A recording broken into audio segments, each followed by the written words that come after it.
May I now request our PROs to join the stage as well?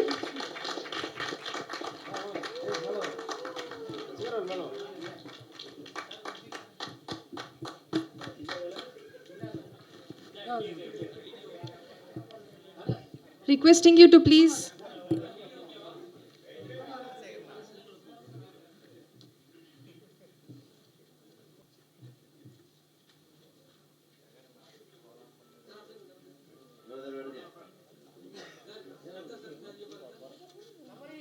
அனைத்து பத்திரிகை மற்றும் ஊடக நண்பர்கள் எல்லாத்துக்கும் என்னுடைய பணிவான வணக்கம். அதே மாதிரி முன்னால் உட்காந்துருக்கவங்க வாழ்த்து வந்திருக்க நண்பர்கள் எல்லாத்துக்கும் என்னுடைய பணிவான வணக்கம். அதுக்கப்புறம் எனக்கு முன்னால் வாழ்த்து பேசிட்டு வந்துருக்காரு. ட்ரெஸ் எப்படி போயிட்டோ மனசும் அதே மாதிரி அவரில் ராம்ஜி அவர்கள் பத்திரிகையில் அவ்வளோ நேர்மையாக வந்து அந்த காலத்துலேருந்து இந்த காலத்து வரைக்கும் அதை கடைப்பிடிச்சிட்டு வந்துக்கிட்டு இருக்காரு. அதுக்கப்புறம் சிவா அவர்கள் பேசினார், ப்ரொடியூசர் சிவா. அவருக்கு எனக்கு எப்போவுமே சண்டை வரும். எங்கன்னா இந்த கதாசிரியர் சங்கத்தில் நான் தலைவராக இருக்கிறேன், அவர் வந்து தயாரிப்பாளர் சங்கத்தில். அது ரெண்டு பேரும் அதில் உட்காந்துட்டோம்னா அவர் நிற்கிறதுலையே அவர் நிற்பார், நான் நிற்கிறதுலையே நான் நிற்பேன். இன்னும் எங்கள் பிரச்சனை அப்படியே நிற்கிது, இன்னொன்று முடிவுக்கே வரல. அடுத்தபடியாக என்னுடைய பிரியமான இயக்குனர், நான் ரஜினி வச்சு படம் பண்ண முடியல, ஸ்ட்ரைட்டாக கொஞ்சம் தான் டைரக்ட் பண்ணேன். அவர் ரஜினி எல்லாத்தையும் வச்சு பண்ணிட்டார், விஜயகாந்த் எல்லாத்தையும் வச்சு, உதயகுமார் அவர்கள், அவங்க எல்லாத்துக்கும் என்னுடைய பணிவான வணக்கம். வழக்கமாக இந்த மாதிரி தொகுத்து வழங்குறதுக்கு வந்து தமிழ் நல்லா பேசுகிறாங்களான்னு தான் பார்ப்போம். இங்கே தமிழும் நல்லா பேசுகிறாங்க, இங்கிலீஷும் நல்லா பேசுனாங்க. அவங்க பேர் எனக்கு தெரியல. அப்படியா? அவங்களுக்கு என்னுடைய வாழ்த்துக்கள் தெரிவிச்சுக்கிறேன். எப்பவுமே இந்த லேர்னிங்க்கு கற்றுக்கிறதுக்கு வந்து ஒரு வயசு கிடையாது, காலம் நேரம் கிடையாது அப்படின்னு சொல்லுவாங்க. அது மாதிரி எப்பவும் எதுவும் கற்றுக்கிட்டே இருக்கணும்னு நினைப்பேன். இன்றைக்கி இங்கே வந்து உட்காந்தப்போ ஒரு புது விஷயத்தை கற்றுக்கிட்டேன். என்னென்னா, நான் எப்போவுமே டூரிங் டாக்ஸில் படம் பார்த்தீங்களா, டூரிங் டாக்ஸில்னு சின்ன வயசுலேருந்து டூரிங் டாக்ஸின்னா அந்த ஓலை கொட்டாய்ங்கிறதுனால டூரிங்னே கேள்விப்பட்டு இங்கே திடீர்னு ஸ்பெல்லிங் பார்த்தேன். இல்லைடா டூரிங்னு இருக்கேன், நான் தான் டூரிங் டாக்ஸின்னு இப்போ பாரு நம்ம சொல்லிக்கிட்டு இருக்கோமே அப்படின்னு சொல்லிவிட்டு, ஆஹா இத்தனை நாளாக நம்ம அந்த வில்லேஜ்லேருந்து சொல்லி பழகிட்டே இருந்தது வந்து இன்றைக்கி தான் ஸ்பெல்லிங்கே ஃபஸ்ட் டைம் பார்க்குறோம் அப்படின்னு சொல்லி, பரவாயில்ல இன்றைக்கி வந்ததில் இத்தனை நாளாக என்ன தப்பு பண்ணிருந்தோமோ அந்த தப்பை திருத்திக்கிறதுக்கு ஒரு வாய்ப்பு கிடைச்சிது அப்படி சொல்லி அது மைண்டில் ஏற்றிக்கிட்டேன். சித்ரா அவர்கள், நான் ஃபஸ்ட்டு 16 வயதிலே பண்ணும்போது அம்மன் கிரியேஷனில் அங்கே படம் பண்ணும்போது பக்கத்துலேயே கேஆர்ஜி ஆஃபீஸு. அப்போ தான் சித்ரா அவர்களையும் சித்ரா ராம் அவர்களையும் அங்கே சந்தித்தது. அப்போ இருந்து அவங்க வந்து எங்கள் டைரக்டருக்கு ரொம்ப க்ளோஸாக இருந்துட்டு இருந்தாங்க. நல்ல பத்திரிக்கையாளர்கிற முறையில் நல்லா எனக்கு ஆரம்ப காலத்துலேருந்து நல்ல பழக்கம். அந்த பழக்கம் எப்போவுமே தொடர்ந்து. இப்போ கூட இங்கே வரும்போது கூட இன்றைக்கி சித்ரா அவர்கள்னு சொன்னோன்னே ஃபங்க்ஷன் அப்படின்னு சொன்னார். சரிங்க வர்றேன் அப்படின்ட்டு வந்துட்டேன். அதுக்கப்புறம் தான் 5:30 மணிக்குன்னா என்ன ஃபங்க்ஷன்னு வீட்டில் கேட்கும்போது ஏதோ அவார்டு ஃபங்க்ஷன் மாதிரி இருக்குமா அப்படின்னு. உங்களுக்கு அண்ணன் இல்லை, நான் ஒன்றும் இப்போ பண்ணலையே, ஏதாவது கொடுக்க வேண்டியிருக்கும் என்னமோ நினச்சிட்டு அதுக்கு தகுந்த மாதிரி பாபுக்கிட்ட வேறு கேட்டேன். என்ன பாபு எனக்கு தெரியலையா, அதான் அவார்டு கொடுக்குற ஃபங்க்ஷன் தான் சார் அப்படின்ட்டார் அவரும். அப்புறம் இங்கே வந்ததுக்கப்புறம் தான் சித்ரா அவர்கிட்ட கேட்டு என்னங்கன்னா அதுக்கப்புறம் தான் அந்த பேப்பரை கொடுத்தாரு. இல்லைங்க இந்த ஃப்ரேம் அண்ட் ஃபேம் அப்படின்னு சொல்லிட்டு அவார்டு கொடுக்கறது வந்து அந்த இது அறிவிக்க போகிறோம், அது எல்லாத்துக்கும் சொல்கிறோம் அப்படின்னு சொல்லிட்டு நம்ம டூரிங் அதுக்கு அடுத்தது டாக்கீஸுக்கு அடுத்தபடியாக இதை வந்து ஒன்று செய்யலாம் அப்படின்னு சொல்லி ஸ்டார்ட் பண்ண போகிறோம் அப்படிங்கிற மாதிரி சொல்லியிருந்தார். இந்த பூக்கடைக்கு விளம்பரம் வேணுமா அப்படிங்கிற மாதிரி சொல்லுவாங்க இல்லையா. அதனால் இவர் பார்த்து பத்திரிக்கையாரங்க யாரை கூப்பிட்டு சொன்னாலும் எல்லோரும் நண்பர்கள் தான், இவரும் இதுலேயே இருந்தவர். அதனால் எல்லா பத்திரிகையில் வந்துடும். இருந்தாலும் எதுக்கு இது வந்து இவ்வளோ தூரம் ஒரு ஃபங்க்ஷன் வச்சு பண்ணுறாரு அப்படின்னு நினைக்கும்போது, இந்த காலத்தில் விளம்பரங்கிறது எல்லாத்துக்குமே ரொம்ப தேவை. விளம்பரங்கிறது அப்பப்போ அப் டு டேட் பண்ணிக்கிட்டே இருக்கணும். எனக்கு ரொம்ப பிடிச்ச ஒரு ஜோக் என்னென்னா, ஒரு கடையில் எப்போவுமே நல்லா வியாபாரம் ஆகிட்டு இருந்து ஒருத்தர் புதுசாக கடை வச்சான். அந்த புதுசாக கடை வச்சுன்னே அவன் கடையில் அவன் என்ன பண்ணான்னா, விளம்பரத்தில் வந்து இங்கு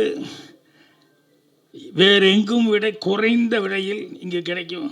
நாங்கள் சவால் விடுகிறோம், வேறு எங்கும் விட இங்கு தான் குறைந்த விலையில் கிடைக்கும் அப்படின்னு சொல்லி அவன் வச்சான். உடனே கூட்டம் பூரா அங்கே போக ஆரம்பிச்சு. இந்த ரெகுலராக ரொம்ப நாளாக கடை வச்சுருந்தவனுக்கு ஒரே ஷாக்கு. என்னடா இது இப்படி ஒரு பேர் வச்சுட்டாங்க, இங்கே தான் குறைந்த விலையில் கிடைக்கும் அப்படின்னு சொல்லி. அப்படின்னு ஒன்றே அவன் என்னடா பண்ணுறது, இது எப்படி அவன் உடைக்கிறதுன்னு தெரியலையே. அப்புறம் அவன் மூளையை பிரயோகப்படுத்தினா உடனே இவன் ஒரு விளம்பர போர்டு ரெடி பண்ணான். அதில் இங்கே விலை கண்டிப்பாக எல்லா இடத்தை விட இங்கே விலை அதிகம்தான், எந்த காரணம் கொண்டும் குறைக்க மாட்டோம் அப்படின்னு சொல்லி போட்டு அதுக்கப்புறம் போட்டேன். ஏன்னா இது தரமாக இருக்கும், ரொம்ப நாளைக்கு வரும், நடுவில் புட்டுக்காது. இதெல்லாம் சொன்ன உடனேயுமே அந்த வாங்க வரவங்களுக்கு கன்ஃபியூஸ் ஆகிருமில்ல. இது கம்மின்னு சொல்கிறான், ஆனால் இவன் இது வாங்கினோம்னா பர்மனெண்ட்டாக இருக்கும், நடுவில் புட்டுக்காது அப்படி இப்படின்லாம் சொல்கிறேன். இது எதை வாங்குறது, தரமாக இருக்கிறது எதுக்கும் வாங்கிக்குவோமா அப்படி சொல்லி டவுட் வந்துடும் இல்லையா. அதுக்கப்புறம் அதுக்கு பேலன்ஸ் ஆகி இவனுக்கு விளம்பரம், இவனுடைய விளம்பரத்தில் இவங்களுக்கு வியாபாரங்கள் வந்தது. அதனால் எப்போவுமே அந்த மாதிரி விளம்பரங்கள் அப்படின்னு சொல்கிறது அத்தியாவசியமாக இருக்குது. அப்புறம் ஒவ்வொருத்தரும் ஒவ்வொரு நாள் மார்க்கெட்டில் அப் டு டேட்டாக புதுசாக இருக்கிற மாதிரி எதாவது ஒன்று சொல்லும்போது இந்த ஜனங்க அது மேலே தான் டக்குன்னு கான்சன்ட்ரேஷனாக போவாங்க. சின்ன வயசில் இன்னொரு கூட சொல்லுவாங்க, என்னென்னா ஒரு சோப்பு வந்துட்டுருக்கோம், அந்த சோப்பு இருக்கும்போது திடீர்னு இன்னொரு ஒரு சோப்பு வரும். அப்போது உடனே அந்த புது சோப்பு வந்துருச்சுன்னு சொன்னோடனே உடனே எல்லா ஜனங்களுக்கெல்லாம் அது துணிக்கு போடுற சோப்பாக இருந்தாலும் சரி, உடம்பு போடுற சோப்பாக இருந்தாலும் சரி, புதுசாக ஒன்று வந்திருக்கு விளம்பரம் வருதுன்னு சொன்னோடனே உடனே அதை வாங்கலான்னு சொல்லி இது பண்ணுவோம். அப்போ தான் ஒருத்தர் சொன்னார், டே அதே கம்பெனிக்காரன் தான்டா, ரொம்ப நாள் ஆகிப்போச்சு, ஜனங்களுக்கு போர் அடிக்கும், ஒன்றே வந்துட்டுருக்குன்னு சொல்லி, அதனால் அவனே வேறு பேரில் விட்டு இதை விட்டுட்டான் புதுசாக. இப்போ அதுவும் வந்துட்டுருக்கு, இதுவும் வந்துருக்கு, ரெண்டும் வியாபாரம் அவனே தான்.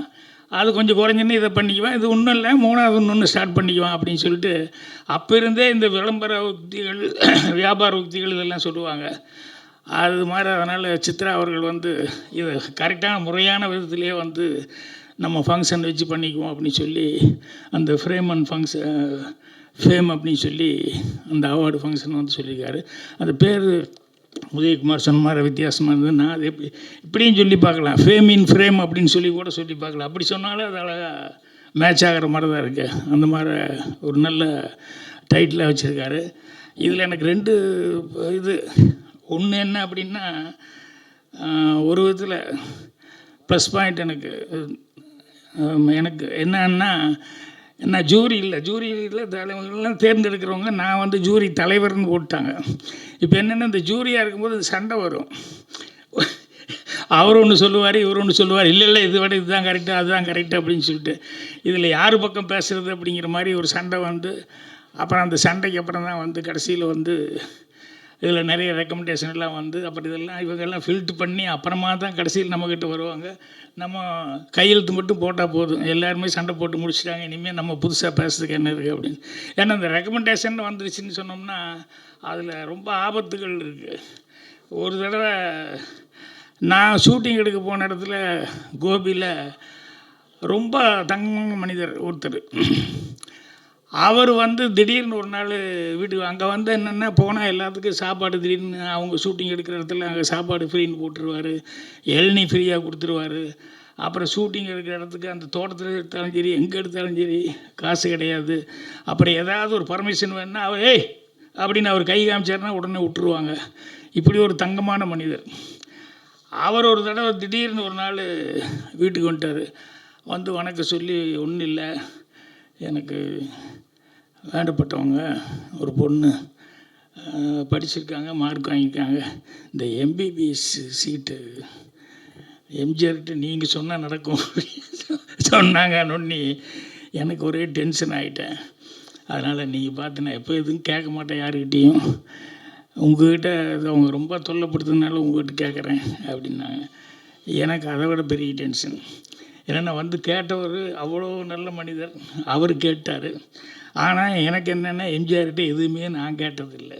ஏன்னா கேட்டால் மரியாதை போயிடும் அப்படின்னு சொல்லிட்டு நான் போய் எனக்கு இது வேணுங்க அது வேணுங்கன்னு ஒரு நாள் நான் கேட்டதே இல்லை. இப்போ எம்ஜிஆர்கிட்ட எப்படி போய் நான் நிற்கிறது? அதுவும் இல்லாமல் இது படிப்பு சம்மந்தப்பட்டது. அது எம்பிபிஎஸ் சீட்டுங்கிறது எவ்வளோ அதுக்கு எவ்வளோ மரியாதைகள் இருக்கணும், மார்க் எவ்வளோ இருக்கணும், இதை எப்படிடா சொல்கிறதுன்னு எனக்கு தெரியல. அப்புறம் அப்படியே யோசனை பண்ணிவிட்டு ஒரு 4 நாள் 1 வாரம் அப்படியே குழப்பம். அவர் வேற ஒருத்தர்கிட்ட ஃபோன் பண்ணி, என்ன சார் பார்த்துட்டாரா, போயிட்டாரா, அப்படி இப்படின்னு சொன்னாங்க. கடைசியில் இவருக்காக, இந்த நல்ல மனிதருக்காக நம்ம போய் சொன்னால் தப்பு இல்லை. ஆனால் என்னென்னா, அது ரீசனபுளாக இருந்தால் செய்யுங்க அப்படின்னு சொல்லி அட்லீஸ்ட் அவர் பார்வைக்காவது எடுத்துகிட்டு போய் வச்சிடலாம். அது கூட நம்ம செய்யலைன்னா அது நமக்கு மனசாட்சி உறுத்துதே அப்படின்னு சொல்லிட்டு அன்றைக்கி சாமி கும்பிட்டு அதை கையில் எடுத்துகிட்டு போயிடலாம் அப்படி சொல்லி சாமி கும்பிட்டு வெளியே வந்தால் ஒரு கார் வந்து நிற்கிது. டப்புன்னு அதுலேருந்து ஒரு 4-5 பேர் இறங்குனாங்க. அந்த நான் சொன்ன ராமசாமிங்க, அவர் கையில் பெரிய தட்டு, வெத்தலைப்பாக்கு தட்டு, பழத்தட்டு, இந்த தட்டு அந்த தட்டுன்னு ஒரு 5-6 தட்டோடு எல்லோரும் இறங்கி வந்தாங்க. வாங்க வாங்கன்னு உட்காருங்க அப்படின்னு சொல்லி உட்கார சொன்னோம். உங்களை மாதிரி நான் எப்படி நன்றி சொல்கிறதுனே தெரியல. ஒழுங்காக அந்த பொண்ணை கால் உள்ள அப்படி இப்படின்னு எல்லாம் என்னென்னா சீட்டு கிடச்சிருச்சு. நீங்கள் எவ்வளோ ஒரு இது சொல்லியிருந்தா உங்கள் மனசுக்கு என்ன எனக்கு எப்படி இருந்திருக்கும் பாருங்க. அதுக்கப்புறம் நினச்சிக்கிட்டேன், அவங்க அவ்வளோ சந்தோஷப்பட்டு ஏதோ நான் சொன்னதுனால தான் எம்ஜிஆர்கிட்ட இருந்து சீட்டு உடனே கிடச்சிருச்சு அப்படின்னு நினச்சிட்டாங்க. நான் நினச்சிக்கிட்டேன், நம்ம நல்ல மனசோடு நல்ல வேலை நீ கும்பிட்டு கையில் எடுத்தோம், நம்ம போய் சொல்லவே இல்லை, சொல்கிறான்னு சொல்லி எடுத்துகிட்டு வந்ததுக்கே வந்துருச்சு. ஆனால் மார்க் மெரிட்டில் அது வந்துருச்சு. அந்த மாதிரி இந்த ரெக்கமெண்டேஷன் அப்படின்னு சொல்லி வந்ததுனால சில நேரங்களில் ரொம்ப மாட்டிட்டு முழிக்க வேண்டியிருக்கும். இந்த அவார்டில் ஜூரியாக இருந்தாலும் அவங்களுக்கும் இந்த பிரச்சனைகள்லாம் வரும். எனக்கு வேண்டப்பட்டவர், உனக்கு வேண்டப்பட்டவர்னு இந்த மனசாட்சியை தூக்கி வச்சு போட்டு நியாயமாக அதை பண்ணணுமே அப்படின்னு சொல்லும்போது அதில் சில பேர் திட்டலாம் வாங்கி கட்ட வேண்டியதெல்லாம் வரும். இது எல்லாத்துக்கும் எல்லோரும் கரெக்டாக ஏன்னா அனுபவப்பட்டிருப்பாங்க, எல்லாருமே இதெல்லாம் அனுபவப்பட்டிருப்பாங்க. ஸோ அவர் சித்ரா எப்படி அவர் சொல்லும்போது ஒரு வார்த்தை சொன்னார், யாரையுமே காயப்படுத்தாங்கள் எவ்வளோ நியாயமாக செய்யணுமோ அந்த மாதிரி தொழிலை அவ்வளோ தூரம் இந்த டூரிங் டாக்கீஸ் அப்படிங்கிறதுல அவர் நிகழ்ச்சிகளை சிறப்பான முறையில் செஞ்சுக்கிட்டு இருக்காரு. அதனால் இந்த அவார்டும் கண்டிப்பாக நியாயமான முறையில் கரெக்டான முறையில் கொடுப்பாங்க. ஏன்னா அவார்டு கொடுக்குறது அப்படிங்கிறது எங்கேருந்து வருது, யார் கொடுக்குறாங்க அப்படிங்கிறது சில நேரங்களில் இருக்குது. எல்லா பத்திரிகையிலையும் சில நேரங்களில் வரும். சில பத்திரிகையில் இதில் என்ன விமர்சனம் வருது அப்படின்னு சொல்லி எல்லோரும் வெயிட் பண்ணி அந்த விமர்சனத்துக்கு அப்புறம் படம் பார்க்கலாம் அப்படின்னு நினைப்பாங்க. அந்த மாதிரி இந்த அவார்டு அப்படின்னு சொன்னோம்னா, இவங்ககிட்ட இருந்து அவார்டு வருது அப்படின்னு சொன்னோம்னா அது சில பேர்த்துக்கு அது ஒரு பெரிய கௌரவமாக நினைப்பாங்க. சித்ரா அவர்கள் இப்போ இவர் கொடுக்கக்கூடிய இந்த ஃப்ரேம் அண்ட் ஃபேம் அவார்டு அப்படிங்கிறது ஃப்யூச்சரில் மற்ற அவார்டுகளை மாதிரி இதுவும் மிகப்பெரிய ஒரு பேர். இங்கே இவர்கிட்ட அவார்டு வாங்குகிறோன்னு சொன்னோம்னா அது கரெக்டான அவார்டாக இருக்கும், அது நமக்கு ரொம்ப மரியாதைக்குரிய ஒரு கௌரவமாக இருக்கும் அப்படின்னு எல்லோரும் நினைக்கிற அளவுக்கு அது பெயரும் புகழும் வாங்கும். அது வாங்குறதுக்காக என்னுடைய மனம்தான் இந்த வாழ்த்துக்களையும் நன்றியும் தெரிவிச்சுக்கிறேன். நன்றி, வணக்கம். சித்ரா சாருக்கு, பாக்யராஜ் சாருக்கு, உதயகுமார், மகரேஷ், சிவா சாருக்கு அனைவருக்கும் என்னுடைய மாலை வணக்கம். இந்த நிகழ்ச்சியை பற்றி ஏற்கனவே போன மாதம் சொல்லியிருந்தார் சார், சித்ரா சார் போல் ஒரு அவார்ட் ஃபங்க்ஷன் பண்ணணும் சொல்ல முடியும் அப்படின்னு. உண்மையாகவே இப்போ அவார்ட் ஃபங்க்ஷனுங்கிறது குறைஞ்சி போச்சு, இல்லை எல்லாமே போச்சுன்னு வைக்கலாம். முன்னாடி நிறைய அவார்ட் ஃபங்க்ஷன் நடந்துகிட்ருக்கோம். இப்போ அதை எடுத்து நடத்துறதில்ல. கொஞ்சம் சேட்டலைட் சேனல்ஸோட இது வீழ்ச்சி வந்த பிறகு, ஓடிடி வந்த பிறகு இந்த அவார்ட் ஃபங்க்ஷன்ஸ் எல்லாமே குறைஞ்சிடுச்சு. அவார்ட் ஃபங்க்ஷனுங்கிறது 2 வகையில் கலைஞர்களுக்கு பெரிய ஒரு சந்தோஷத்தை கொடுக்குற விஷயமாக இருந்தது. அதாவது நம்ம அவார்டு வாங்கலைனா கூட நம்ம நண்பர்களோ நமக்கு தெரிஞ்சவங்களோ அந்த அவார்டு வாங்கும்போது ஒரு எல்லா ஃபேமிலியும், அதாவது திரை குடும்பங்கள் இருக்கிற எல்லோரும் ஒன்றா உட்காந்து அதை பேசி ஒரு தீபாவளி மாதிரி ஒரு நிகழ்ச்சியாக இருக்கும். இன்னொன்று நம்மளே அவார்டு வாங்குற மாதிரி ஒரு சுச்சுவேஷன் வரும்போது இன்னும் கொஞ்சம் சந்தோஷமாக இருக்கும். அந்த அவார்டில் கண்டெஸ்ட் பண்ணி வாங்குற வரைக்கும் ஒரு மிகப்பெரிய ஒரு ஆங்ஸைட்டி, இவர் நமக்கு வருமா இல்லை யாருக்கு வரும் அப்படிங்கிற ஒரு சின்ன ஆங்ஸைட்டி இருக்கும். அப்போ ஏறக்குறைய ஒரு 1 மந்த்து அதுக்கான சந்திப்பு, அதை பார்க்குற மற்றவங்களை பார்க்குறது, காம்படிஷன், யாருக்கு வரும் ஒரு சின்ன காசிப்பு முடிஞ்ச பிறகு இல்லை அவங்க கொஞ்சம் ஒன் சைடாக பண்ணிட்டாங்க, இது மாதிரி சின்ன சின்ன அதை பற்றி பேசுகிறது. இது போல் ஏறக்குறைய ஒரு 2 மாதம், ஒரு வருஷத்தில் ஒரு 2 மாதம் இது பற்றியாவே ஒரு விஷயமா இருக்கும். ஒரு எல்லோரும் நல்லதோ கெட்டதோ ஒன்று சேர்ந்து பேசுகிறதுக்கு ஒரு விஷயமா இருந்துகிட்டு இருந்தது. கடந்த கொரோனாவுக்கு அப்புறமா இந்த நிகழ்ச்சியே இல்லாமல் போயிடுச்சு. அப்போ சித்ரா சார் சொல்லும்போது சொன்னார், செலமணி இது மாதிரி பண்ண போகிறோம் அப்படின்னார். சித்ரா சார் மேலே எனக்கு ஒரு பெரிய மரியாதை என்னன்னா, அவர் எதை பண்ணாலும் மிக சிறப்பாக பண்ணுவார். அதுதான் சித்ரா சாரோட அவர் குவாலிட்டியே அதுதான். ஏன்னா நான் வந்து சாரை பார்த்து அவருக்கே தெரியாது, இந்த டிசம்பரோட 40 வருஷம் ஆகுது.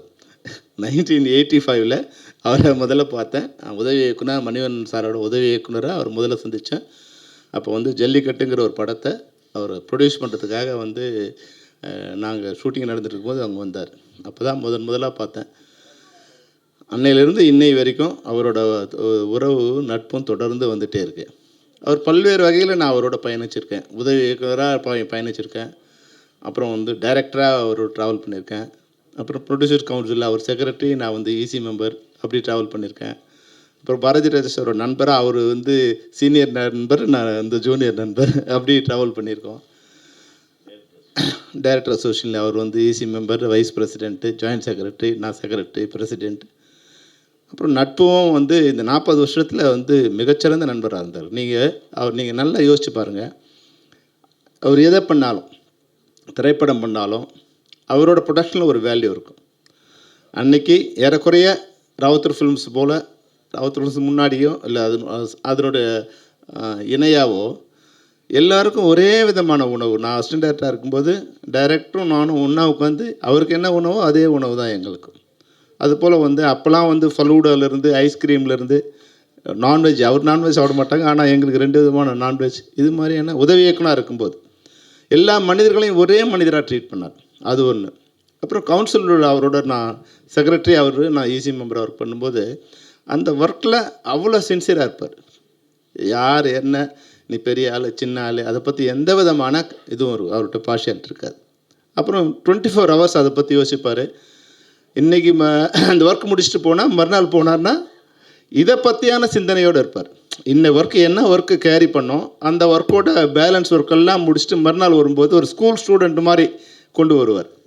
ஒரு சின்ன இது கூட ஒரு பற்றி என்னென்னா, அப்போது ப்ரொடியூசர் கவுன்சிலில் ஒரு சின்ன ஒரு இது போட்டிருந்தாங்க, 3 column 20 centimeters தான் வந்து விளம்பரம் கொடுக்கணும்னு. அப்போ என்னோடய ஃப்ரெண்டு வாசு, அவர்கிட்டையும் மேனேஜராக தான் இருந்தான், ராமவாசு.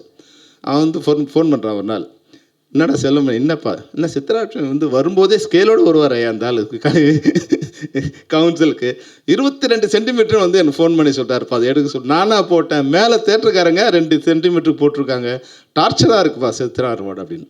என்னென்னா எந்த வேலையை எடுத்துக்கிட்டாரோ அந்த வேலையில் அவர் ரொம்ப கிளியராக இருப்பார். அதுபோல் இப்போ வந்து யூடியூப் நடத்துகிறார். யூடியூப் பாருங்கள், நீங்கள் ஆயிரக்கணக்கான யூடியூப் வருது, ஆனால் சித்ரா சாரோட யூடியூப்பில் ஒரு மிகப்பெரிய வேல்யூ இருக்கும். என்டர்டைன்மெண்ட் இருக்கும், டெடிகேஷன் இருக்கும், ப்ளஸ் வந்து அதனுடைய ஆத்தென்டிகேஷன் இருக்கும். ஒரு நாள் இன்டர்வியூ கேட்டே இருந்தார். சரி பண்ணலாம் சார், ஒரு 1/2 hour கூட செல்லுமணின்னாரு. நாங்கள் உட்காந்து பேச ஆரம்பித்தோம். பாட்டு பேசிட்டே இருந்தார். 5 மணி நேரம் ஆயிடுச்சு. எனக்கே தெரியாது. இப்போ முடியும் போது நாங்கள் உட்காந்து இது போல் உட்காந்து ஆரம்பித்தோம் ஒரு 4 மணிக்கு. முடியும் போது கீழே எல்லாம் ஆஃபீஸெல்லாம் பூட்டிட்டு போயிட்டாங்க. நாங்கள் முடித்து வரும்போது 9 மணி ஆச்சு. பேசிகிட்டே இருந்தோம். அவரோட ஸ்பெஷல் என்னென்னா, அவர் அதிகமாக பேச மாட்டார். அப்படி வந்து ட்ராக் கொண்டுட்டு வருவார். ஒரு இடத்துல வரும்போது நம்ம எங்கேயா மிஸ் ஆச்சுன்னா அதை ஞாபகப்படுத்துவார். அப்புறம் அதில் நம்ம ட்ராவல் ஆகிட்டே இருப்போம். அதுபோல் அதிகமாக தன்னை வந்து முன்னிறுத்திக்காமல் அந்த விஷயத்தை மிகச்சிறப்பாக பண்ணக்கூடியவர். அந்த வகையில் வந்து இப்போ வந்து இந்த ஃபேம்னுங்கிற ஒரு இது வந்து பேரில் அவார்டு கொடுக்கணும். இந்த 25ல் வந்த சிறந்த படங்கள்லேருந்து, சிறந்த படங்கள் முதல் சிறந்த இயக்குனர்லேருந்து, சிறந்த டெக்னீஷியன்லேருந்து எல்லாருமே கொடுக்கணும் அப்படின்னாரு. நிச்சயமாக அதில் நானும் ஒரு பார்ட்டாக இருக்கணுன்னாரு. சித்ரா சார் சொன்னேன், நிச்சயமாக நீங்கள் எடுக்கிற முயற்சியில் நானும் கொடுத்துனையாக இருப்பேன். அந்த வகையில் நிச்சயமாக Chitra sir, we will be with you Chitra sir, because you are the good man. நீங்கள் எந்த ஒர்க் எடுத்தாலும் பெஸ்ட்டாக பண்ணுவீங்க. நிச்சயமாக 25ஓட மிகச்சிறந்த திரைப்படங்களை ஒரு தேர்ந்தெடுத்து அடுத்த ஆண்டில் அது வந்து எப்படி வந்து யூடியூப் சேனலுக்கு வந்து ஒரு அடையாளமாக இருக்கிறாரோ அதுபோல் இந்த ஃபேம் அண்ட் ஃப்ரேம் கூட வந்து விருது வழங்குகிற விழாவில் ஒரு அடையாளமாக இருக்கும் நான் எதிர்பார்க்குறேன். அதை நிச்சயமாக அவர் பண்ணுவார். அவரோட நானும் இந்த உறுதுணையாக இருந்தோ இல்லை ஒரு அணில் மாதிரி இருந்தோ, ராமருக்கு அணிலுக்கு இருந்த மாதிரி சித்ரா சாருக்கு செல்வமணி ஒரு அணிலாக இருந்து இந்த நிகழ்ச்சிக்கு நாங்கள் உறுதுணையாக இருப்போம் என்று தெரிவித்துக்கொண்டு, இந்த நிகழ்ச்சிக்கு வந்திருந்த அனைத்து பத்திரிகையாளருக்கும் எங்களுடைய வணக்கங்களை தெரிவித்துக் கொள்கிறோம். நன்றி, வணக்கம். பாக்யராஜ் அவர்களுக்கும் இயக்குனர் ஆர்வி உதயகுமார் அவர்களுக்கும் அன்பிற்குரிய டி சிவா அவர்களுக்கும் என்னுடைய மனமார்ந்த வாழ்த்துக்களையும் நன்றிகளையும் இந்த இடத்திலே தெரிவித்துக் கொள்கிறேன். இந்த விழா நிகழ்ச்சிகளை மக்களுக்கு கொண்டு போய் சேர்ப்பதற்காக இங்கே வந்திருக்கின்ற ஊடக நண்பர்கள் அனைவருக்கும் இனிய மாலை வணக்கங்கள். என்னை பொறுத்த வரைக்கும் என்னுடைய பயணம் அங்கே தான் ஆரம்பிச்சிது அப்படின்னு உங்கள் எல்லாருக்கும் நல்லா தெரியும். அங்கேருந்து தான் இந்த இடத்துக்கு நான் வந்திருக்கேன். அதனால் இந்த நிகழ்ச்சியை பொறுத்த வரைக்கும் உங்களுடைய சகோதரர் நடத்துகின்ற ஒரு நிகழ்ச்சியாகத்தான் இதை நீங்கள் பார்ப்பீங்க அப்படின்றத என்னால் புரிந்து கொள்ள முடிகிறது. டூரிங் டாக்கீஸ் ஆரம்பித்த போது டூரிங் டாக்கீஸில் பார்த்திங்கன்னா சினிமா துறையிலே வெற்றி பெற்றவர்கள் கதைகளை மட்டும் இல்லாமல் சினிமா துறையிலே தோல்வி பெற்றவருடைய கதையை கூட நம்ம பல நேர்காணல் நடத்தி வெளியிட்டிருக்கோம். அதுக்கு முக்கியமான காரணம் என்னென்னா, சினிமாவை பற்றிய புரிதல் எல்லோருக்கும் வரணும். ஒவ்வொருத்தருடைய அனுபவத்திலேருந்தும் தெரிந்து கொள்வதற்கு நிறைய விஷயங்கள் இருக்குது. அப்படின்றதுனால தான் அந்த நிகழ்ச்சிகள் எல்லாமே அந்த அளவுக்கு சிறப்பாக அமைந்தது. கலைஞர்களை பேட்டி காண்றது, அவங்களுடைய கருத்துக்களை எல்லாம் பதிவு செய்கிறதை தாண்டி நாம் இந்த திரையுலகில் இருக்கோம், அதற்கு ஏதாவது செய்யணும் அப்படின்ற ஒரு எண்ணம் ரொம்ப நாட்களாகவே நமக்குள்ளே இருந்தது. அதனுடைய வெளிப்பாடு தான் இன்றைக்கு ஃப்ரேம் அண்ட் ஃபேம் அவார்ட்ஸ். கலைஞர்களை பொறுத்த வரைக்கும் என்ன தான் அவங்க சம்பாரித்தாலும், கோடி கோடியாக சம்பாரித்தாலும், அந்த கைத்தட்டலும் அந்த பாராட்டலும் அந்த விழா மேடைகளும் அவருக்கு பெற்றுத்தருகின்ற சந்தோஷத்தை அந்த கரன்சி நோட்டுகள் பெற்றுத்தராது என்பது தான் உண்மை. அப்படிப்பட்ட ஒரு சந்தோஷத்தை அவங்களுக்கு தர்றது தான் இந்த நிகழ்ச்சியுடைய முக்கிய நோக்கம். இப்படி ஒரு விழா நடத்தும்போது அதுக்கு இப்போ இந்த வரவேற்பாளர் பாரஸ் சொன்ன மாதிரி, யார் விழாவுக்குரிய விருதுக்குரியவர்களை தேர்ந்தெடுப்பதற்கு ஒரு தகுதி வேணும் இல்லையா? அப்படிப்பட்ட ஒரு குழு அமைக்கிறது ரொம்ப முக்கியம் அப்படின்னு நினச்சோம். இந்த ஜூரி குழுவுக்கு திரு பாக்யராஜ் அவர்கள் தலைமையேற்றிருப்பது நிஜமாகவே டூரிங் டாக்கீஸையும் பெருமைப்படுத்துகிறது. அந்த விழாவிலே விருது பெறக்கூடிய கலைஞர்களையும் பெருமைப்படுத்துகின்ற ஒரு விஷயமாக அமைந்திருக்கு அப்படின்னு தான் நான் நினைக்கிறேன். அந்த வரிசையில் பார்த்திங்கன்னா திருமதி குஷ்பு, திரு இளவரசு, திரு டி சிவா, திரு ஆர்வி உதயகுமார், திரு ஆர்கே செல்லுமணி என்று பல பேர் இணைந்திருக்கிறார்கள். இவர் எல்லோருமே பார்த்திங்கன்னா சினிமா உலகத்தில் எப்படிப்பட்ட அனுபவம் உடையவர்கள், எப்படிப்பட்ட சாதனையாளர் அப்படின்றது உங்களுக்கு நல்லா தெரியும். இத்தனை பேருடைய ஆசையோடு இந்த நிகழ்ச்சி வருகின்ற ஜனவரி மாதம் 25ஆம் தேதி அன்று காமராஜர் அரங்கில் நடைபெறவிருக்கிறது. இன்றைக்கு எப்படி திரளாக இந்த நிகழ்ச்சிக்கு உங்களுடைய ஆதரவை தந்திருக்கீங்களோ அது மாதிரி அந்த விழாவுக்கும் ஒரு நல்ல விளம்பரத்தை நீங்கள் தர வேண்டும் என்று வேண்டி கேட்டுக்கொள்கிறேன். ஏன்னா எந்த பரிசளிப்பு விழாவாக இருந்தாலும் அதுக்கு முறையான விளம்பரம் நிச்சயமாக தேவை. நீங்கள் இந்த விழாவிலேயே எனக்கு உறுதுணையாக இருப்பீர்கள் என்ற நம்பிக்கையோடு விடைபெறுகிறேன். நன்றி, வணக்கம். காரணம், பார்வையாளராக வந்தேன், பத்திரிகையாளராக நின்றேன். பாசத்தோடு சித்ராவினுடைய அன்பை அழைப்பை ஏற்று வாழ்த்துரைப்பதற்காக நால்வல் அணியில் இணைந்திருக்கிறேன். இதில் சித்ராட்ட பிடிச்ச விஷயம் ஒன்று என்னென்னா, காயப்படுத்தாத பேனா எதையும் நியாயப்படுத்தும். ஒரு தலைமுறை தாண்டி எனக்கு அவர்கிட்ட பிடிச்சது என்னென்னா, என்னுடைய காலகட்டத்தில் விட எங்கள் அண்ணாவனுடைய நண்பர்கள் அந்த வட்டத்தில் இருந்தவர் அண்ணாவோடு பழகி, பராசக்தி மாலியோடு பழகி, அதற்கு பிறகு என்னோடும் சரி சமமாக தோளில் கை போட்டு கைப்பிடித்து அழைத்து வந்த பண்பான பத்திரிகையாளர்கள் அவரும் ஒருவர் என்று ஆணித்தரமாக அடையாளம் காட்டக்கூடிய பாசமிகு சகோதரர். எப்படி சினிமாவில் 2 பேர், முக்தா ஃபிலிம்ஸ் ராமசாமி, முக்தா ஃபிலிம்ஸ் சீனிவாசன். தம்பி கிழித்த கோட்டை அண்ணன் தாண்ட மாட்டார், அண்ணன் கிழித்த கோட்டை தம்பி தாண்ட மாட்டார் என்று சொல்லுவது போல பத்திரிகையாளர்களில் சித்ரா, ராமு, லக்ஷ்மணன் அப்படிப்பட்ட அற்புதமான போல நாங்கள் இருவரும். இன்றைக்கு அவர் ஃப்ரேம் அண்ட் ஃபேம் அடுத்த ஆண்டு திரைப்பட உலகத்தில் கால் பதித்து தங்களுடைய திறமையை காட்டி 24 கிராஃப்ட்ஸ்களிலும் திறமையோடு வந்திருக்கும் கலைஞர் பெருமக்களை தேர்வு செய்து கௌரவிக்கும் ஒரு அற்புதமான விழா எடுக்கவிருக்கிறார். எதை செய்தாலும் அதை நின்று நிதானித்து கவனித்து அவசர கோலத்தில் அள்ளி தெளிக்காமல் இருக்கக்கூடிய ஒரு பண்பாளர். அவரோடு இணைந்திருக்கும் இந்த குழுவினரை பார்த்தாலே தெரியும். பாக்யராஜ் தலைவராக இருந்து அன்பு சகோதரர் இங்கே மேடையில் அலங்கரித்து கொண்டிருக்கும் ஆர்வி உதயகுமார், சிவா, இவர்கள் எல்லாம் நல்லது எங்கே இருக்கிறார்களோ, திறமை எங்கே இருக்கிறதோ, வலிமை எங்கு இருக்கிறதோ அங்கு இணைந்திருக்கக்கூடியவர்கள். இவர்கள் எடுத்து நடத்தக்கூடிய இந்த விழா ஒரு ஏவிஎம் சரவணன் ஐயா அவர்களுடைய ஆசியோடு துவக்கினார்கள் என்றார்கள். எஃபர்ட்ஸ் நெவர் ஃபெயில், முயற்சி திருமணையாக்கும். அந்த முயற்சியோடு இன்றைக்கு களத்தில் கால் பதிக்கக்கூடிய சித்ரா லக்ஷ்மணன் எப்படி யூடியூப் சேனலில் தனக்கென்று ஒரு நேயர்கள் வட்டாரத்தை வளைத்து வைத்து கொண்டு வெற்றி விழா வருகிறார்களோ 8 திக்குகளிலும், அது மாதிரி இந்த கோடம்பாக்கம் வட்டாரத்து கலைஞர் பெருமக்கள் மத்தியில் நாங்கள் சித்ராவின் யூடியூப் சேனல் டூரிங் டாக்கீஸில் விருது பெற்ற கலைஞர்கள் என்று சொல்லிக் கொள்வதில் ஒரு கௌரவத்தை தக்க வைப்பார்கள். நிச்சயம் அந்த பெருமையோடு நடப்பார்கள் என்று சொன்னால், நல்லவர்கள் இணைந்து நடத்தக்கூடிய விழா ஆண்டுக்காடு தொடர்ந்து வர வேண்டும் என்று அன்னை பராசக்தியை வேண்டி விடைபெறுகிறேன். வாழ்த்துக்கள். வாழ்க வளமுடன். பேரன்புக்கும் பெருமதிப்புக்கும் உரிய பாக்யராஜ் சார் அவர்களுக்கும், என் அன்பு நண்பர் உதயகுமார் அவர்களுக்கும், சித்ரா சார் அவர்களுக்கும், இந்த ஊடக நண்பர்கள் அனைவருக்கும் என்னுடைய இனிய மாலை வணக்கம்.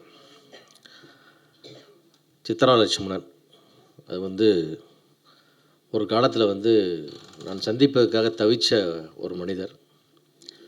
நான் Bharathiraja sir assistant director sir Manoj creation வாசலில் நிற்கும் போதெல்லாம் பல முறை வணக்கம் சொல்லி அவருக்கெல்லாம் சொல்லி பார்ப்பேன். அவர் திரும்பி கூட பார்க்க மாட்டார். அந்த உயரத்தில் நான் சித்ரா லட்சுமணனை பார்த்து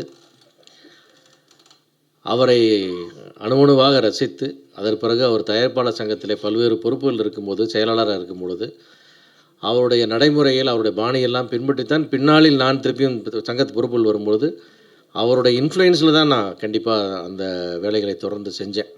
அந்த அளவுக்கு என்னை பல்வேறு விதங்களில் என்னை இன்ஸ்பயர் பண்ண ஒரு மனிதர்னு சொன்னால் சித்ரா சார். ஏன்னா அவர் ஒரு ப்ரொடியூசராக நான் ரொம்ப இன்ஸ்பயர் பண்ணியிருக்காரு. அவர் எடுத்த மேக்கிங், அவருடைய குவாலிட்டி, அவரோட ஸ்பீடு, அவரோட பப்ளிசிட்டி ஸ்டைல், எல்லாமே ஒன்று நான் அப்சர்வ் பண்ணி தான் அந்த ப்ரொடியூசர் ஆகிற ஆசையாக எனக்கு வந்துச்சு. ஆக்சுவலாக நான் அசிஸ்டன்ட் டேரக்டரானும் இங்கே சென்னைக்கு வந்ததை மாறி தயாரிப்பாளரான காரணம் சித்ரா சார் மாதிரி சில இன்ஃப்ளூயன்ஸஸும் காரணம். அந்த மாதிரி ஒரு அற்புதமான மனிதர். அது மட்டும் இல்லை, அவருடைய அந்த தன்னம்பிக்கையும் விடாமுயற்சி இருக்குது பார்த்திங்களா, அது கண்டிப்பாக அது இன்னொரு நான் எனக்கு ஒரு தளர்வு வரும்போதெல்லாம், ஒரு சோர்வு வரும்போதெல்லாம் எனக்கு ரொம்ப இன்ஸ்பயர் பண்ணுற ஒரு கேரக்டர்னால் அகைன் சித்ரா சார் தான். ஏன்னா அவர் எங்கேருந்து எங்கே உயரத்துக்கு போய் எங்கே கீழே திருப்பி மேலே அந்த போராட்டம் அவருக்கு பார்த்தீங்களா, அந்த விடாமுயற்சி, அது கண்டிப்பாக அவர்கிட்ட நான் ரொம்ப கற்றுக்கிட்டேன். பல பேர் கற்றுக்கணும். அவர் ஆக்சுவலாக சித்ரா சார் பல பேரை பற்றி பேட்டி எடுத்திருக்கார், பல பேரை பற்றி புக் எழுதியிருக்காரு. ஆனால் அவரே ஒரு புத்தகம். ஆக்சுவலாக அவர் அவ்வளவு அனுபவங்களை, அவ்வளவு மக்களை, அவ்வளவு விஷயங்களை, ஏற்ற தாழ்வுகளை, மிகப்பெரிய உயரத்தை, மிகப்பெரிய தாழ்வை எல்லாம் சந்தித்து வந்திருக்கார். அதுக்கப்புறம் திருப்பி இந்த ஃபீனிக்ஸ் பறவைன்னு சொல்கிற மாதிரி திருப்பி உயிர் பெற்று திருப்பியும் இது டூரிங் டாக்கீஸாக மாறி அந்த சினிமாவுக்குள்ளேயே இருந்து அவருடைய சினிமாவில் அவருடைய அனுபவத்தையே மூலதனமாக வச்சு திருப்பியும் இன்றைக்கி உலகத்தில் நான் எந்த நாட்டுக்கு எங்கே போய் பார்த்தாலும் நான் டூரிங் டாக்கீஸ் உங்களுக்கு பேட்டி பார்த்தேன். அப்படி தான் என்னை முதல்ல என்கிட்ட அறிமுகமாகறாங்க. அந்தளவுக்கு டூரிங் டாக்கீஸ் உலகத்தில் இருக்கிற தமிழர்கள் அத்தனை பேருக்கும் மிக மிக நெருக்கமான ஒரு அற்புதமான சேனலாக இருக்குது. நான் பெருமைக்க சொல்ல எங்கே போனாலும் என்னை முதல்ல கேட்குறது ஃபஸ்ட்டு விஷயம் டூரிங் டாக்கீஸில் பார்த்தேன், உங்களை டூரிங் டாக்கீஸ் பேட்டி பார்த்தேன் அப்படி.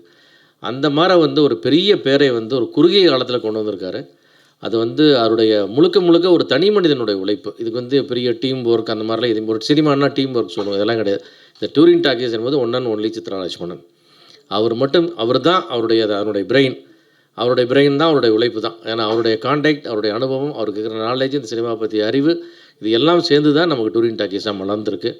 அப்படி ஒப்பற்ற ஒரு சாதனைகளுக்கு சொந்தமான அவர் டூரிங் டாக்கீஸில் ஒரு விழா நடத்தும் பொழுது நிச்சயமாக அதில் எல்லாம் பங்கு பெற்று கடமையை பண்ணணுன்றது ஒரு எனக்கெல்லாம் பெரிய கடமை. ஏன்னா அவ்வளோ தூரம் சித்ரா லட்சுமணன் தூரத்துலேருந்து பார்த்து அவரையெல்லாம் பார்க்க மாட்டோமா, பேச மாட்டோம் ஏகன காலத்தில் மாறி அவர் என்னுடைய மூத்த சகோதரனாக மாறி சமயத்தில் நடந்த என் மகள் திருமண விழாவிலே குடும்பத்தில் ஒருத்தர் போல் ஓடியாடி வேலை செஞ்சதெல்லாம் நீங்கள் பார்த்துருப்பேன். அந்தளவுக்கு எனக்கு மிக நெருக்கமாக அமைஞ்சது என்னுடைய மிகப்பெரிய பாக்கியம். அந்த மாதிரி ஒருத்தருக்கு ஒரு விழா செய்யும் பொழுது அதில் முழுக்க 100% என்னோடய பங்களிப்பை கொடுக்கணுன்றது என்னுடைய எண்ணம். அதுக்காக தான் அவர் சொன்ன உடனே எல்லாரும் வேலையும் நம்ம பார்த்துட்ருக்கோம். அதுக்காக முழுமூச்சாக செயல்பட்டு இந்த விழா மிக சிறப்பாக நடந்து டூரிங் டாக்கீஸ்க்கு மணிமகுடத்தில் மேலும் ஒரு வைரக்கல்லாக இது அமைய வேண்டும். அதற்கு ஊடக நண்பர்கள் அத்தனை பேரும் ஒத்துழைக்க வேண்டும் என அன்புடன் வேண்டி கேட்டுக்கொள்கிறேன். நன்றி, வணக்கம். மிக்க நன்றி சார். Up next is a director. தட்டுங்கப்பா. சித்ரா அண்ணா எது பண்ணாலுமே வந்து ஒரு ஸ்பெஷலாக பண்ணுவார். அவர் அழகாக கரெக்டாக ஒரு 5 நாளைக்கு முன்னாடியே இந்த மாதிரி இருக்க உதய் நீ வரணும். அதுக்கப்புறம் 3 மணிக்கே ஃபோன் பண்ணி கரெக்டாக 6 மணிக்கு வந்துடணும். அதாவது ஒரு டிசிப்ளின்னா என்ன, நம்மனால ஃபங்க்ஷன் லேட் ஆகக்கூடாது, அதே மாதிரி நம்ம அழைப்பாளர்கள் சரியான நேரத்துக்கு வரணும். இதெல்லாம் வந்து நல்ல திட்டமிட்டு செயலாற்ற அண்ணனை பற்றி நம்ம என்ன சொல்ல. அவர் வந்து சிவா சொன்ன மாதிரி நம்மெல்லாம் சினிமாவுக்கு வராதுக்கு முன்னாடியே அவர் பேரை சினிமாக்களில் பார்த்துருக்கோம். மக்கள் தொடர்பாளர் சித்ரா ராமு, சித்ரா லக்ஷ்மன் அப்படின்னு.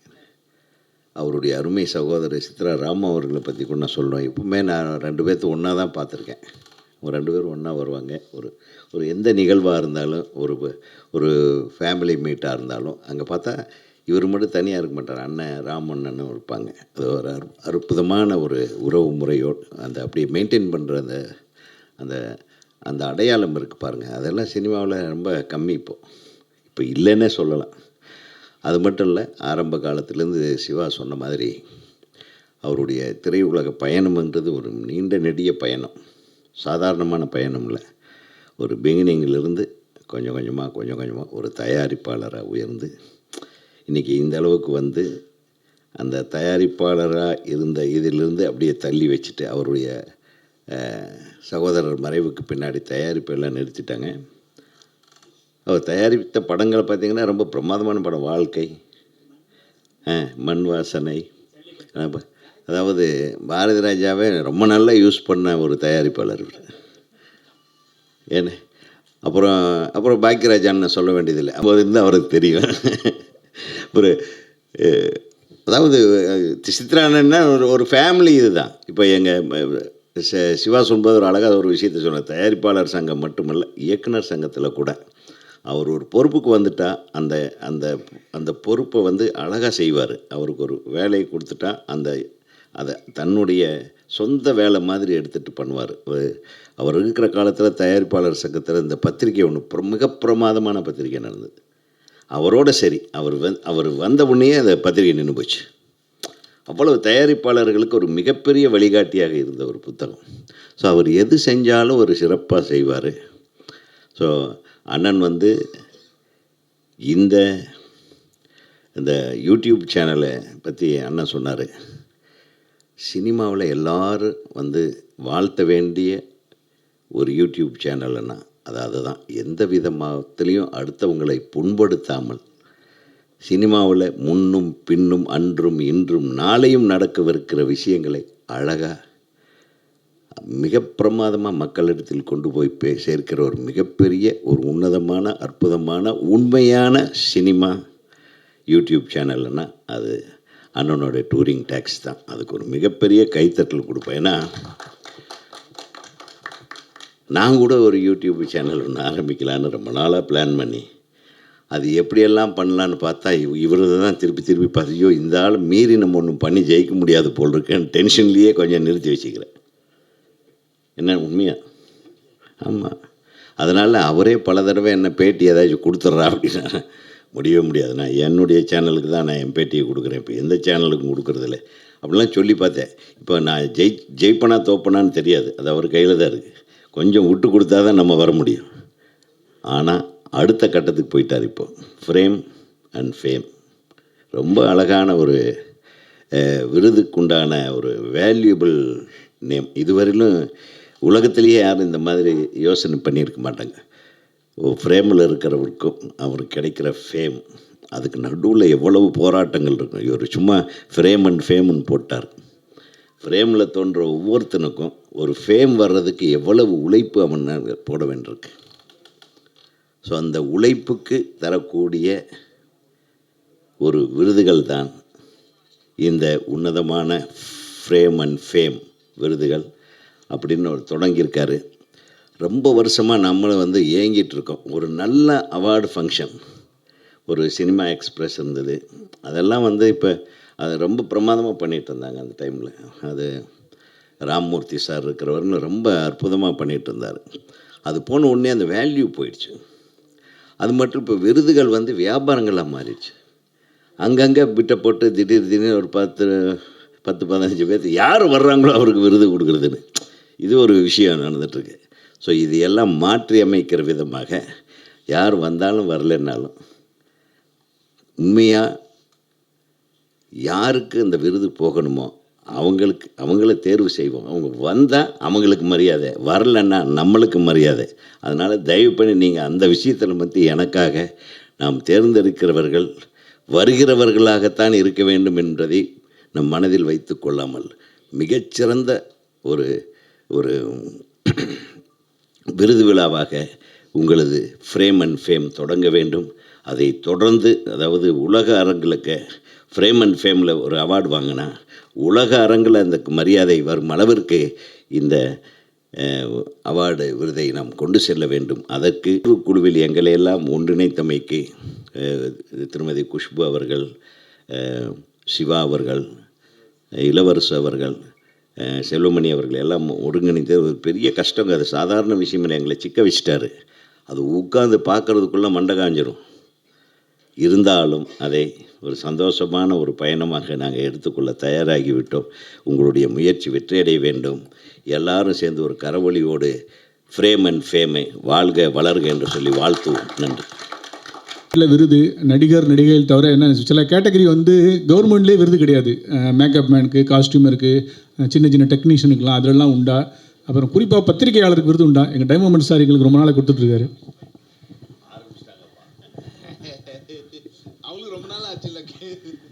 என்னுடைய சினிமா வாழ்க்கையை பொறுத்த வரைக்கும் நான் எங்கே ஆரம்பித்தேன் உங்களுக்கு நல்லா தெரியும். பத்திரிகை தொடர்பாளராகத்தான் என்னுடைய சினிமா வாழ்க்கை தொடங்கிச்சு. அதனால் பத்திரிகை தொடர்பாளரிலிருந்து படத்தினுடைய இயக்குனர், கதாநாயகன் வரைக்கும் எல்லாருக்கும் ஏறக்குறைய ஒரு 45-50 கேட்டகரியில் இந்த அவார்டு கொடுக்குறோம். எதுமா? இல்லை இது முழுக்க திரை விருது தான். அதனால் திரை சம்மந்தப்பட்ட கலைஞர்களுக்கு மட்டும்தான் இதில் வருது. வெப்சீரிஸ் இல்லை, வெப்சீரிஸ் இந்த வருஷம் நம்ம சேர்க்கலை சார். சித்ரா சார், நீங்கள் வந்து இந்த வருஷம் சேர்க்கலை. திரைப்படங்களுக்கு ஓடிடியில் வர திரைப்படங்கள் உண்டு சார். நீங்கள் வந்து நம்ம டைரக்டர் பாரதி ராஜா சார்ட்டேருந்து வந்தீங்க. பாரதி ராஜா சார் பேரில் ஒரு விருது அவர் கையால் கொடுக்கறதுக்கு வாய்ப்பு இருக்கா? ஒரு பெரிய ஒரு அச்சீவ்மெண்ட் அவார்டு மாதிரி அப்படி ஒரு விருது பிளான் பண்ணியிருக்கோம். அதை பற்றி அறிவிப்பு வந்து இந்த விருதை பற்றி முழுக்க விருதுகள் வரும்போது என்ன, இதில் சில சர்ப்ரைஸ் பேக்கெட்லாம் இருக்குது. ரெகுலர் விருது மட்டும் இல்லாமல் சில விசேஷ விருதுகள் நம்ம வந்து பிளான் பண்ணியிருக்கோம். அது வந்து டெஃபினட்டாக அந்த விருதுகளை பற்றி அறிவிக்கும்போது நிச்சயமாக இருக்கும். சார் சித்ராமன் சார், இங்கே பின்னாடி நீங்கள் மக்கள் தொடர்பாளர் எல்லாருக்கும் சொன்னீங்க. இது சினிமா சம்மந்தப்பட்டு சினிமா பத்திரிகையாளர்களுக்கு தேர்ந்தெடுப்பீங்களா? இயக்குனர்கள் எப்படி பத்திரிகையாளர்களை தேர்ந்தெடுப்பாங்க? ஏன்னா இப்போ நாங்கள் கேள்வி கேட்குற எங்கள் பேர்லாம் வருமா? புரியல என்னது? சினிமா பத்திரிகையாளர்களுக்கு சார் இப்போ இல்லை சிறந்த இயக்குனர் தேர்ந்தெடுக்கிற மாதிரி எங்களுக்கு திறந்த பத்திரிகை தொடர்பாளர் யாரும் எங்களுக்கு தெரியும் இல்லையா? இயக்குனர் தொடர்பாளர்கள் வேறு சார், பத்திரிகையாளர்கள் வேறு. பத்திரிகையாளர்கள் தான் நான் சொல்கிற தொடர்பாளர் மட்டும் இல்லை. பத்திரிகையாளர் நாங்கள் ப்ரெஸ் மீட் பண்ணும்போது நீங்கள் எங்களை படுத்துகிற பாட்டிலேருந்து உங்களுக்கு திறந்த பத்திரிகையாளர் எங்களால் இனம் கண்டுபிடிக்க முடியும். என்னதான் நீங்கள் வந்து எங்களை இது பண்ணால் கூட எங்களை கேள்வி கேட்கும்போது வந்து கடுமையான கேள்வியாக இருந்தாலும் இது வரைக்கும் இந்த சினிமா பத்திரிகையாளர்கள் இருக்கிற யாருமே வந்து அநாகரிகமாகவோ இல்லை அவதூறாவோ இல்லை வந்து எங்களை ஹூன் பண்ணுற மாதிரி இங்கே ஏதாவது வந்து சின்ன இருக்கும். அது அப்படியே வெளியே போகும்போது அப்படி தான் அந்த மாதிரி ஒரு உணவோடு தான் இருந்திருக்கு. அதனால் நிச்சயமாக எங்களுக்கு வந்து சிறந்த பத்திரிகையாளரை எங்களால் இனம் கண்டுபிடிக்க முடியும் நாங்கள் நம்புகிறோம். ஏன் சொல்கிறேன்னா இங்கே சங்கங்கள் பல இருக்குது சார் உள்ள. ஸோ அதனால் கேட்டேன். சில சங்கங்கள் உங்களுக்கு ரொம்ப க்ளோஸாக இருக்கலாம், இன்னொரு சங்கம் வந்து க்ளோஸ் இல்லாமல் இருக்கலாம். ஒருவேளை இவங்க உங்ககிட்ட அட்வைஸ் சொல்லியிருப்பாங்க இவங்களுக்கு கொடுங்க அப்படின்னு சொல்லிட்டு, அதுக்காக கேட்குறோம். ஏன்னா இப்போ வர எங்களை மாதிரி யங்ஸ்டர்ஸுக்கு எங்கள் பேர் தெரியுமா அப்படின்றத நாங்கள் கேள்வி. நீங்கள் நினைக்கிறது என்ன புரியல. பத்திரிகையாளருடைய தகுதி என்பது எந்த சங்கத்தை சார்ந்திருக்கணும் அப்படின்னு இல்லை பத்திரிகையாளர் அது சங்கத்தை சார்ந்தவர்கள் சொல்கிறார் அவர். பத்திரிகையாளருடைய தகுதி அப்படின்றது அவருடைய எழுத்து தானே தவிர எந்த சங்கத்தை அவர் சார்ந்திருக்கார் அப்படின்றது இல்லையே.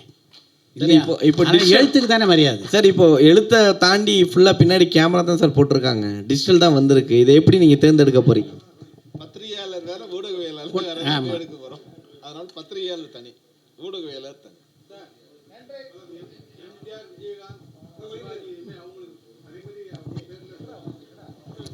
எம்ஜிஆர் பேர்லேயும் சிவாஜி பேர்லேயும் ஏற்கனவே நண்பர் பாபு வந்து விருதுகள் வழங்கிக்கிட்டு இருக்காரு இல்லையா?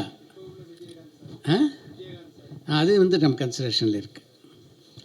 சித்ரா சார் இங்கே சார் நீங்கள் கிட்டத்தட்ட 40 வருஷமாக இருக்கீங்க, 4 டிக்கெட்ஸ் மேலே இருக்கீங்க. ஸோ இந்த ஃப்ரேம் அண்ட் ஃப்ரேம் இவ்வளோ டிலே ஆகிறதுக்கு காரணம் என்ன? நீங்கள் முன்னாடியே ஸ்டார்ட் பண்ணியிருக்கலாம்ல, ஏன் உங்களுக்கு தோணவே இல்லை? இப்போ தோன்றதுக்கு காரணம் என்ன? இதுக்கு தான் அழகாக ஆங்கிலத்திலே ஒரு ப்ராவர்ப் சொன்னாங்க, பெட்டர் லேட் தென் நெவர் அப்படின்னு. அது மாதிரி ஏன் இந்த விருது வழங்குற விழாவை பொறுத்த வரைக்கும் வந்து நீங்கள் செல்வமணி சொல்கிற மாதிரி இப்போ தான் அதுக்கு ஒரு கேப் வந்திருக்கு அப்படின்னு சொல்கிறாப்புல, அது ஒரு காரணம். இன்னொன்று, இந்த விருது வழங்கு விழா அப்படின்றது இருக்க, அது ஒரு மிகப்பெரிய டாஸ்க். அதில் கால் வைக்கலாமான்னு ஒவ்வொரு வருஷமும் யோசித்து இந்த வருஷம்தான் துணிச்சலோடு இறங்கியிருக்கோம். ஏன்னா அதுக்கு முன்னாடி மிகப்பெரிய உழைப்பு தேவைப்படுது. இப்போ அது இந்த வருஷமே இது சாத்தியமாக இருக்குன்னா, இந்த நண்பர்கள் இத்தனை பேர் சொன்னாங்களே, இங்கே நாங்கள் உங்களுக்கெல்லாம் பக்கத்துணையாக இந்த விருது வழங்கும் விழாவில் இருப்போம்னு, இந்த நண்பர்கள் கூட்டம் தான் இதை சாத்தியப்படுத்தியிருக்கு ஆக்சுவலாக. சார் பாக்யராஜ் சார், இதோ இங்கே பின்னாடி சார். என்ன சொல்லுங்க சார், இல்லை இப்போ நீங்கள் பழைய படம்னா கதையை தேர்ந்தெடுத்து அழகாக இது வந்து ஒளிப்பதிவு, இது வந்து அழகாக எடிட்டிங் அப்படின்னு சொல்லிடுவீங்க, கதையை அழகாக பண்ணியிருக்காங்கன்னு சொல்லிட்டு. ஆனால் இப்போ வர படங்கள் பார்த்தீங்கன்னா சமீபத்தில் டியூடு பேசக்கூடிய பொருளாக மாறிச்சு. இது ஒரு படமா, இந்த படத்தை ஏன் எடுத்துகிட்டு வந்தீங்கன்னா, ஆனால் அந்த படம் 500 கோடி வசூல் அடிச்சுது. அது கூடயே பைசன் ஒரு படம் வருது, அதை வந்து ஜாதி ரீதியாக இது பண்ண ஆரம்பிக்கிறாங்க. ஸோ நீங்கள் எடுக்கக்கூடிய சினிமாவை சார்ந்து இங்கேயே 2ஆக பிரிச்சுட்டாங்க. ஸோ அப்படி இருக்கும்போது நீங்கள் எந்த பார்வையில் அந்த படத்தை வந்து தேர்வு செய்ய போகிறீங்க? இது ஜூரிஸ்கிட்ட எல்லாம் வந்து அப்புறம் தான் என்கிட்ட வரும். அதனால் இவங்க தான்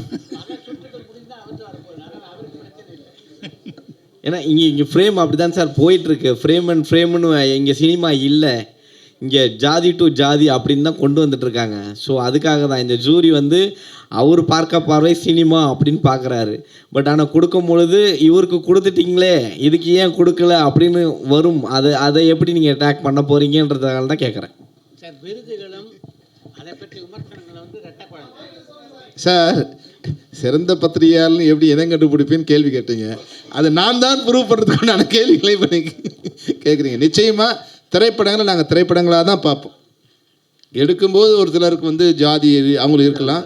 ஆனால் நீங்கள் ஜாதியை முன்னிறுத்தி இருக்கிற படங்கள் எதுவுமே மக்களால் எல்லாருமாலுமே அது வந்து ஏற்றுக்கொள்ளப்படுவதில்லை, ஒரு சிலரால் இருக்கலாம். அதனால் வந்து நாங்கள் திரைப்படங்களை பார்க்கும்போது அது திரைப்படமாக இங்கே இருக்கிற எல்லாருமே நாங்கள் திரைப்படத்தை திரைப்படமாக தான் பார்த்தோம். இங்கே இருக்கிறவங்களாம் யாரும் எந்த ஜாதியும் எங்களுக்கு இது வரைக்கும் தெரியாது. 40 வருஷம் ஆகி கூட எங்களுக்கு தெரியாது. அதனால் திரைப்படத்தை பார்க்கும்போது திரைப்படமாக தான் நாங்கள் பார்ப்போம். நிச்சயமாக நீங்கள் அந்த கவலை விட்டுருங்க, நாங்கள் திரைப்படத்தை திரைப்படமாக தான் பார்ப்போம். We'll take one last question, please. Bhagyaraj sir, நீங்கள் ஜூரி தலைவர்னால கேட்குறோம். தமிழ் சினிமாவில் வந்து நிறைய விருது இருக்குது, நிறைய ஜூரி கமிட்டி, தேசிய விருது நம்ம சார்லாம் இருந்திருக்காங்க. ஆனால் நம்மளுக்கு வந்து சிவாஜி சாருக்கு இது வரைக்கும் விருது கிடைக்கவே இல்லை. ரஜினி சார் வந்து 50 வருஷமாக இருக்கார், விருது கிடைக்கவே இல்லை. எம்எஸ்வி சாருக்கு கிடைக்கல, நாகேஷ் சாருக்கு கிடைக்கல. அது மாதிரி ஆளுக்கெல்லாம் தேசிய விருதுங்கிறது வந்து கிடைக்கவே இல்லை. அது என்ன காரணம்னு நினைக்கிங்கன்னா, உங்கள் பக்கத்துலேயே ஒரு கமிட்டி தலைவர்லாம் கூட இருந்திருக்காங்க.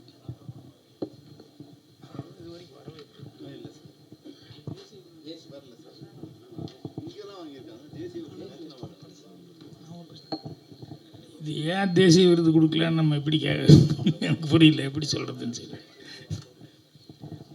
அதாவது ஒரு பெரிய பிரச்சனை என்னென்னா, நம்ம இங்கே ரசித்து கொண்டாடுற திரைப்படங்கள் இருக்கு. அந்த திரைப்படங்கள் சமயத்தில் தேசிய விருதுக்கு அந்த வருஷத்துக்கு அனுப்புகிறதே இல்லை.